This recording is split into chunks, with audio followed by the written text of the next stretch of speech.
Success is the only possible route to revenge. And if you go through life without taking revenge on those who wronged you, you're a perpetual perma-victim.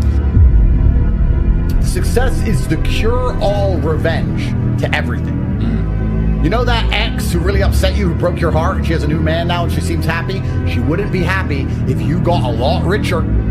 If you got a bunch richer after you broke up, in better shape and famous. If she saw you and goes, wow, he didn't have a six-pack and arms like that when I was with him. He didn't drive a car like that when I was with him. Look at him now. I really wish I didn't leave him and go with this other guy. I wish I stayed with him. Before you know it, she'd hate her current husband and want you back. Success is the best revenge. It's the best revenge on your school teachers who didn't believe in you. It's the best revenge on your boss who used to boss you around. It's the best revenge on all those women who don't reply to you anymore. It's the revenge on everyone. It's the cure-all, the silver bullet. The only thing you have to focus on is winning. If you win everything. You don't have to play all these little games. You don't have to try and get your ex back or upset her or be petty or send her stupid messages. You need to get rich. Then all of the work is done. I automatically win in every scenario because of how successful I am. If I break up with a woman, I win. I win because she will never get another me. Look at all the people who were laughing, running accounts, lying about us when you were in prison, thought this was your downfall. All the people who made documentaries, the rise and fall of Andrew Tate. Do you remember this? How do you think they feel now? No one knows who the they are. We win. We win. Success is the ultimate final victory in all things. Don't you want revenge on the people who didn't believe in you? Don't you want revenge on your enemies? Don't you want revenge on everybody who abandoned you? People who thought you were worth nothing and worthless? Don't you want them to finally feel the sting of regret? Don't you want them to come across your Instagram profile after a few short years, see the life you're living and the man you've become, and to f***ing hate themselves? Don't you want your exes begging? Nothing makes me happier than the girls I haven't seen in years popping up again begging for another shot. There's nothing more beautiful than them messaging you. Been a while. Skank, shut up. You can just ignore that girl. That girl who broke your heart or cheated on you, just ignore her. You're on your ascent. She is likely on her descent. She likely has no intention of improving herself, no intention of becoming better looking. Time is against her. You're going to continue your ascent, and she's going to have to watch you for the rest of her life be the man that she could have been with that she's no longer good enough for. And it's the same with also men. There's men who want to be your friends right now, who want to be your friend, and they did something wrong to you. And if you're on the right path, doing the right things, karma, God, the universe, whatever you want to call it, is going to teach them a lesson for simply failing to be a good person to you while they had the chance. That's the revenge, gentlemen. If you're not out here becoming successful to get revenge on the people who didn't believe on you, you're a perma-victim who is nothing but a prey for predators. Are you going to live 70 long years with nobody who ever wrongs you regretting that decision? You're going to be 70 years old and everybody who ever treated you badly is going to be glad they did, because they're going to think of you as a scumbag. They're going to think, I'm glad I don't talk to him anymore. I'm glad I left that guy. I'm glad I never believed in him. And they're going to be right. And you don't have motivation to go try, so they feel some regret. You want to just be the laughing stock of everybody who's ever interacted with you ever, and you lack motivation somehow? You don't have a six-pack, big arms, a bunch of money, a Lambo. You have none of those things, and all the people who ever said you were a loser were right? Imagine that. That's how you're going to live your life as a man? It is go time. It always has been. It always will be. It's perpetual. It's never ending. People are vengeful people. When you hear all these stupid stories of idiots or murdering their old friends, or people beating people up who owe them money, or people, attacking women who don't like them, people shooting up their school. This is a misdirected use of force. It is a misdirected use of force. The losers, and that's what they are, losers who Andrew and I hate and do not condone. The losers who do things like shoot up their school. All right, now you're in prison for the rest of your life or dead. You misdirected your anger. Because let me tell you something. You didn't like the football players who picked on you. You didn't like the women who rejected you. I get that you hated school, but the clean, legal, happy way to live the rest of your life in joy and get revenge is to become successful. If the skinny guy who got picked on for being whatever he is in high school somehow became a banking executive with millions of dollars and big arms and a six-pack and a luxury Maybach with a driver to drive him around in, 99% of those student athletes who made no money, all of those women who got fat and got ugly, will be like, I went to school with that guy. I once said, and I mean it, that the most interesting fact about thousands of people's lives is I once knew a man named Tristan Tate. I once knew him. I went to school with him. I dated him. He took me on a date. I had dinner with him. I was in the same pub as Tristan Tate. He grew up in my hometown. People so far detached from me that I wouldn't even be able to put a name to a face, have an interesting story in their lives. It's not their job. It's not their wife. It's not the vacation they took. It's, one time I was at Yates and Tristan Tate bought me a drink. That's it. The most interesting fact about thousands of people's lives is an interaction, a chance, brief interaction they had with Andrew Tate or Tristan Tate. And that is a good feeling. That's an extremely good feeling. I see it all the time. What's it Bison says in Street Fighter? You came to my whole village and massacred my family and you don't even remember. Chun-Li says that. He says, the day Bison graced your village with his presence will be remembered by you for all times as the most important day of your life. But for me, it was Tuesday. And that's one of the coldest quotes, I think, in movie history. And only when you become rich, important, famous, infamous, whatever it is, do you truly understand it. The only man who's a good man is a man who's been through it. We need to suffer. Look at any superhero movie. What happens to the superhero? He suffers. Batman's dad got killed. Like, it's bad shit. Then you become a superhero. You need to suffer first. So all the young boys out here who are obsessed with money, you haven't been through enough suffering. You're not important enough. You're not man enough to be rich. Because you're going to buy a Lambo and you're just going to be look target. You're going to get shot. That's all that's going to happen to you. People don't want to shoot me because they look twice and go, might bounce off. Do you understand there is a new level of life to unlock? Do you understand that everybody who has ever wronged you is currently laughing at you? If you don't feel like going to the gym, and you don't feel like joining the real world, you don't feel like making money, let me say this to you. Everybody who ever wronged you is currently laughing at you because you are not more successful than them. They were right. Everybody is laughing at you. Behind your back, you're a man. Have some dignity. Have some honor. Stand up. Everyone is making fun of you. And the only possible revenge is success. It should be all you think about. It should be all you do. It doesn't matter who the president is. Nobody's coming. No one's going to save you. You need to do it. Yourself. Just you. By yourself. Get up and do it. Otherwise, they're going to be right. You're going to lose your youth. You're going to lose your energy. You're going to lose your chi. You're going to become an old man. You're going to sink into a chair. And you would have lived your entire life as a f***ing joke.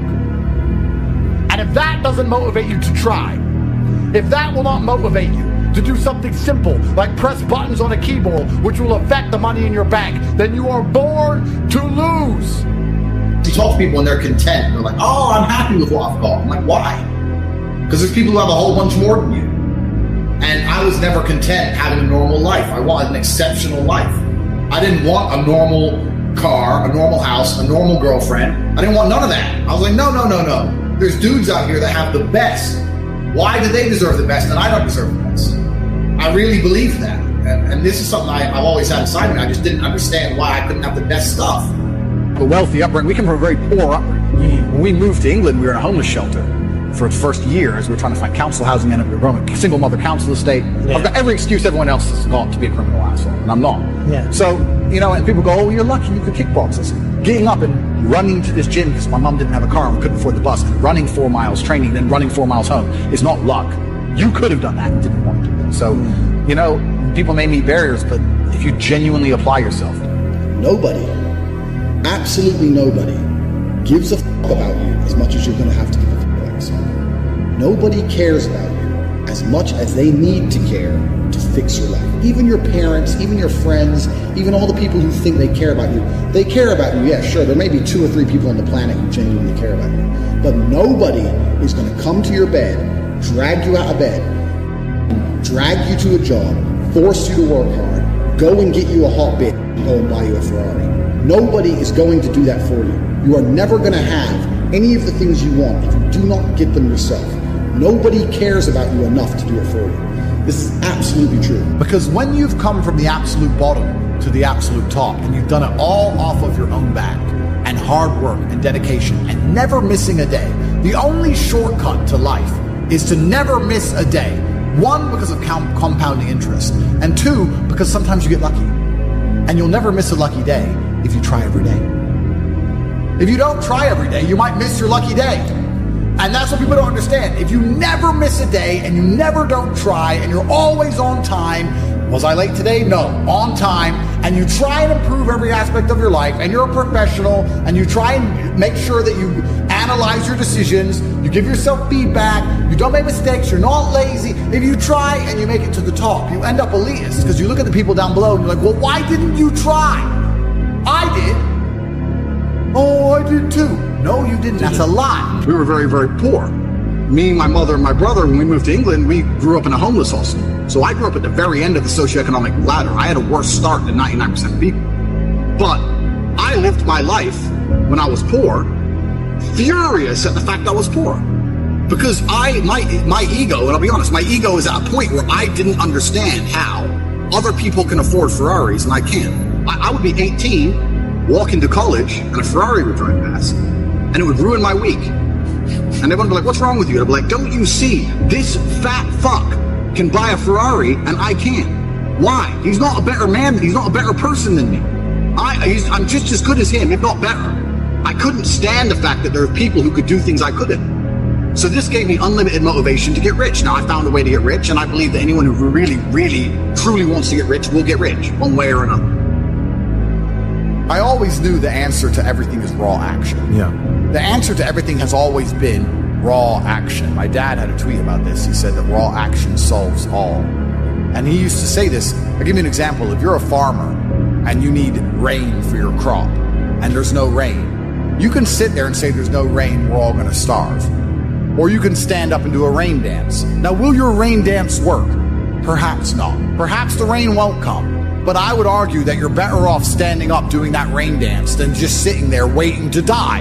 You have to do something. Raw action solves. So when I was broke, I was never like, I'm poor, what do I do? It was, I'm poor, I have to do something. If I was broke, I'd go for a run. That's why I was such a great fighter. If I was broke, I'd sit there and go, I'm actually poor. How do I make money? Dunno. Where can I get some cash? Dunno. What work can I do? Dunno. I'll just go for a run then. And I'd just go for a 3-mile run. And what you need to sit there and realize, whoa. I have a few years of consciousness. And even less than that, I have a few short years as a young man. Because age will damage you. I mean, if you're a millionaire when you're 60, it's not nearly as good as being a millionaire at my age. I became a millionaire at 28. So you need to realize you've got a few short years as a young man. You're wasting them.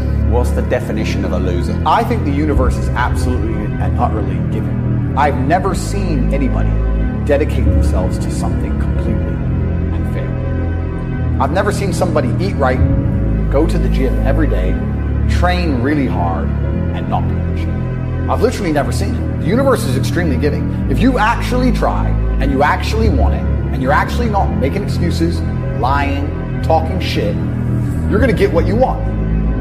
So when I see people who don't have what they want, I consider them losers. And this may be elitist, I understand that. But if I put myself through endless pain to end up where I am, it's very hard for me to have sympathy on the man who's free pain. You're avoiding pain. I've been through endless. I now have everything I've ever desired. You have none of the things you desire. Am I supposed to feel sorry for you? You're the way out. Am I supposed to look at you and go, oh, poor dude? No. You were a fucking coward. You didn't go through the shit I went through. You didn't put it on the line. So you deserve your substandard reality. That's what you deserve. You're a fucking loser. Because if you actually wanted it, and you actually tried, you'd have it. You could have anything you want. Universe is super giving. You want a fucking Ferrari, you can have it. You want that bitch, you can have her. You can have anything you want on the planet. There's not a girl I look at that I want that I can't have. Not one. That's my reality. There's not a car I can't have. There's not a house I can't buy. If I want to go to a yacht, if I want to go to Antarctica, there's nothing I can't have. Bam. Because I've decided to become this man. It's the same for absolutely every single one of you at home. If you want it, you can have it. If you're sitting there saying, oh, but I tried my best and I still didn't get it, you're lying. You didn't try your best. That is a fucking lie. The universe gives it to everybody who genuinely tries. So what's the main thing that you want to get across to the world? My main message is to resist the slave market. I think this all the time. To understand that every single thing you're being told has an agenda behind it, and you're being told it otherwise. To examine every strongly held belief have, and try and identify where it comes from and why you have it. I sit and argue with people, I discuss things with people, and they so fervently believe a point. And I say, why do you believe that so much? Like, do you have personal experience? No, but I saw the news. Why do you believe? The news told you X, and now you are desperate. You will sit here for hours arguing that point. A lot of people are completely empty vessels ready to be programmed. And I try and tell people, listen, to just stop for a second and understand that the things they're telling you to believe are not necessarily for your benefit. The people who make the rules don't make the rules for the benefit of everybody. They make the rules for the benefit of the people who make the rules. Yeah. So telling people to resist a slave mind and just be critical thinkers, keep their brain open, pay attention to things, be perspicacious, that's the general theme. And it doesn't matter whether you're left, right, liberal, man, woman, etc. It's just think for yourself. I always knew the answer to everything is raw action. Yeah. The answer to everything has always been raw action. My dad had a tweet about this. He said that raw action solves all. And he used to say this. I'll give you an example. If you're a farmer and you need rain for your crop and there's no rain, you can sit there and say there's no rain, we're all going to starve. Or you can stand up and do a rain dance. Now, will your rain dance work? Perhaps not. Perhaps the rain won't come. But I would argue that you're better off standing up doing that rain dance than just sitting there waiting to die. You have to do something. Raw action solves. So when I was broke, I was never like, I'm poor, what do I do? It was, I'm poor, I have to do something. If I was broke, I'd go for a run. That's why I was such a great fighter. If I was broke, I'd sit there and go, I'm actually poor. How do I make money? Dunno. Where can I get some cash? Dunno. What work can I do? Dunno. I'll just go for a run then. And I'd just go for 3 mile run or go hit the punch bag and get better. This resonates so deeply, man. This is exactly what I did. That's exactly. You just have to say, well, I have to do something. I can't just sit still and die. A lot of people are happy to just sit still and die or jerk off and go to sleep and take a nap. Well, if that's what you want to do, then you can stay a loser. That's fine. I'm glad there are losers, because if everyone had Lamborghinis, my Lamborghini wouldn't be fun to show off. I need you to look at it and feel the deep pain in your heart of regret and failure. That's the whole point of it. I need to drive my Bugatti and everyone be looking at it going, I'll never have one of those. And I can get all their energy and feel it all, and it makes me happy. Fantastic. So you can sit at home and do nothing. But when I was poor, I had to go for a run. I couldn't sit still or lift weights or do something. I couldn't even sleep. So raw action solves everything. And I understood that at a young age.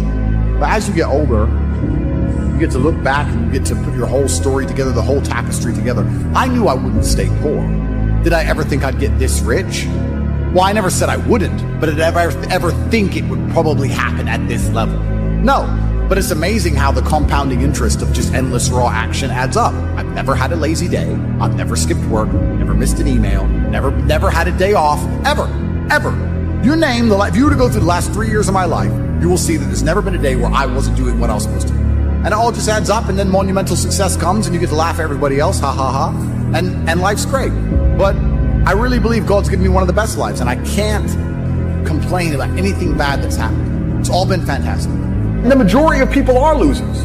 And this goes back to why, when we were saying earlier, how I know the elites view us. Because I'm from a council estate in Luton, a single parent household. And I've only been rich 10 years or so. And I despise losers. So imagine you're a billionaire born into a family, a lineage which has controlled Earth for hundreds of years. Imagine how much they despise us. Do you think they give a fuck about putting a bullet in me? Do you think they're going to have any sleep at night, miss? Do you think they give a solitary fuck about you missing your fucking parents' funeral because of the common cold? They don't give a solitary shit. Why would they? Because I already know how I feel when I listen to losers complain. Because this is what happens at a certain level of competence and power. You just get to a point where you're like, I'm tired of hearing your fucking excuses. That's bullshit. And you become, to a degree, cold and psychopathic. It's true. That's what happens. And I get it all the time. I get thousands of emails a day. Everyone I grew up with, people I know, I get it all the time. They'll message me, hey man, just unlucky. You are not unlucky. You are a lazy fucking loser. You are not unlucky. You're breathing. You're lucky. The unlucky ones are gone. You're alive, and you are a lazy loser. So a loser is anybody who does not have everything they want at the drop of a hat. That's what I call a loser. Because I have absolutely everything I could ever possibly desire. And if I wanted something that I couldn't have, I guarantee you, speak again in a few months. Interesting you say that, because I have this saying, and nobody can understand. I say money's not real. What do you mean money's not real?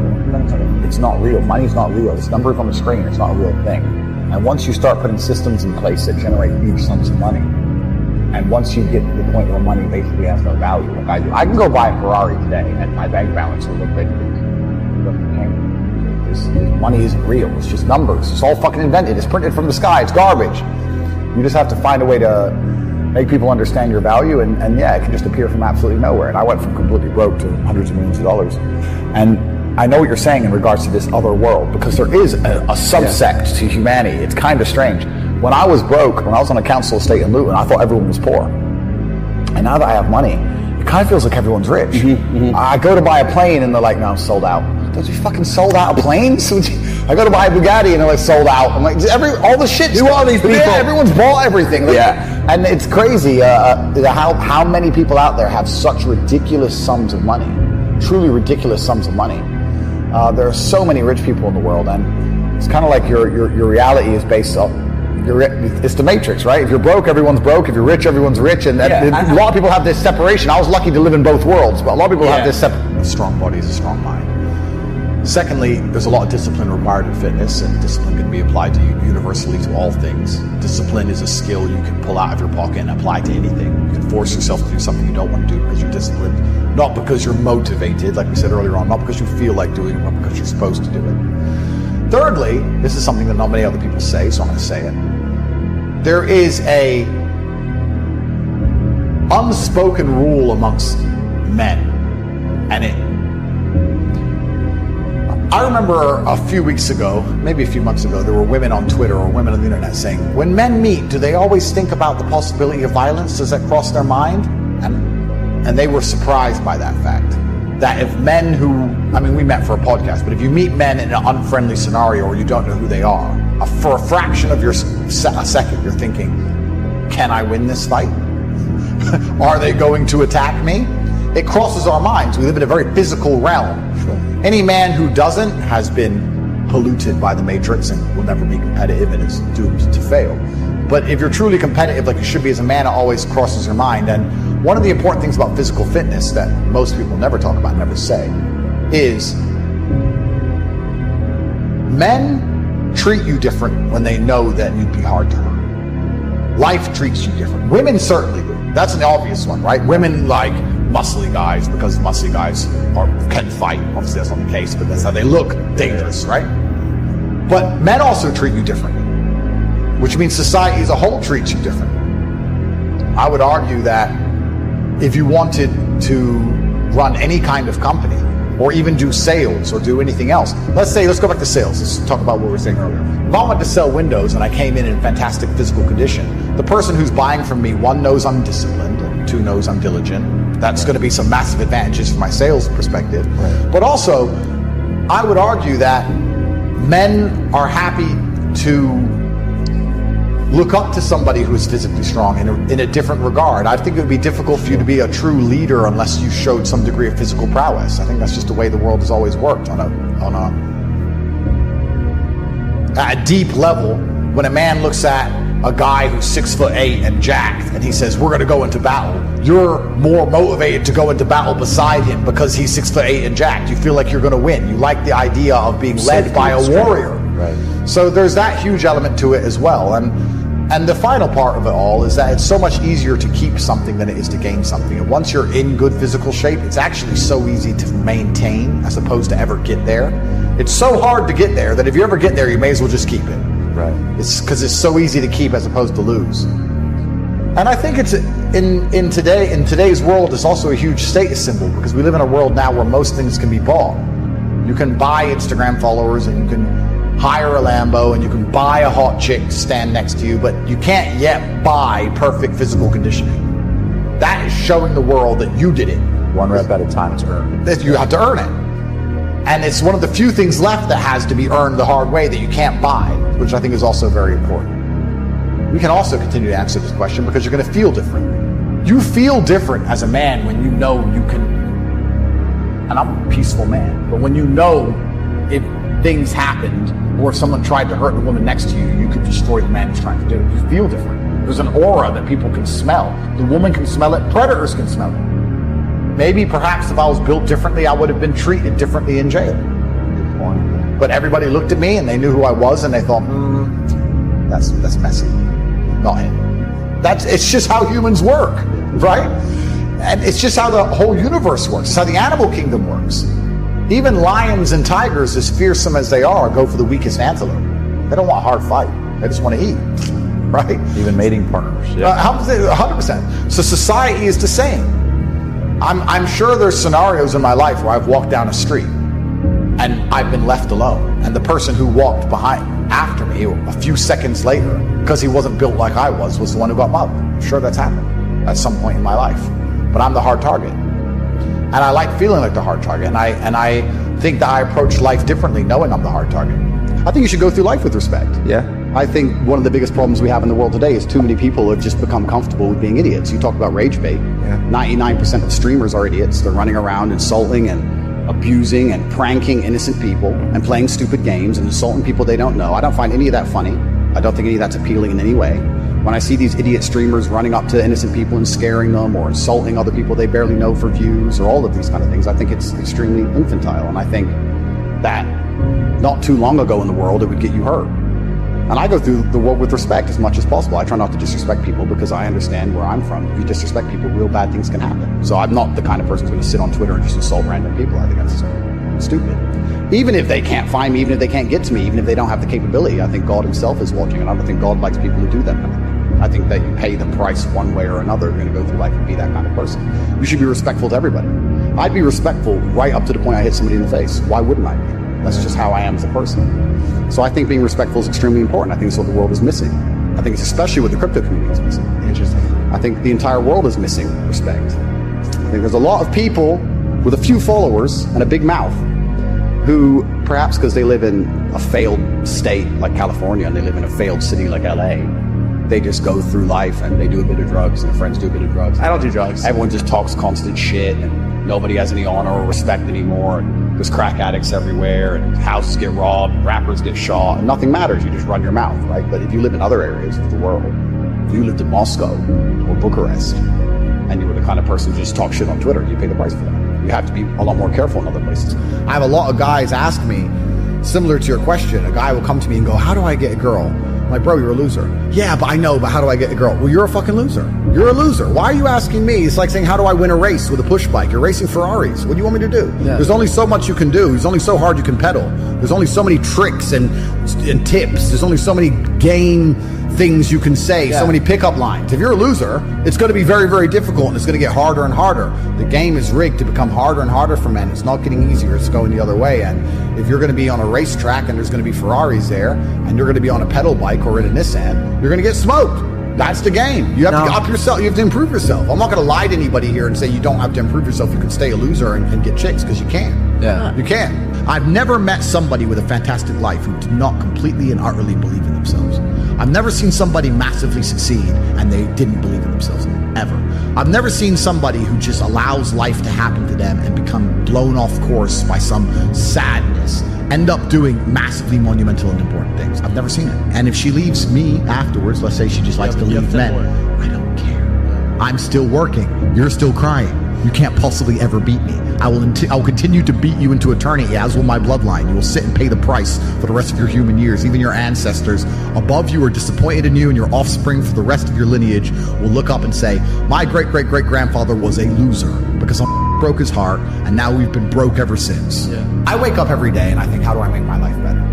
Nobody else wakes up each day and goes, how do I make Andrew Tate's life better? So if you're not the person who's waking up every day going, how do I improve my existence? Then nobody is. Nobody on the planet is considering improving your one spin on Earth. No one else cares. Nobody else cares. So if you don't care, then you're fucked. So you need to wake up and care. And it's amazing to me, like you're saying, how did I find my mentors? I just tried a bunch of them. Like when I had no money, I would try very hard I'd listen to lots of different people, or I'd try different things, and I wasn't scared to invest in myself, because I understand that, look, if he's taking time out of his life, then I need to reward him for it financially. And I tried very hard, and I listened, and I paid attention, and I was never lazy. I don't believe there's a person on the planet who pays attention, tries their best, is never lazy, is on time, works hard, has a mentor, and is giving it his all, who isn't rich. I don't believe it. I think that if you do all those things, you're rich. And if you don't have any money, you're missing one of those key elements. Now, you can fool yourself and you can fool everyone else and you can pretend you're doing them, but if you're truly honest with yourself, am I finding people who are trying to teach me what I want to know, and am I trying my best? And the answer is fucking no every time.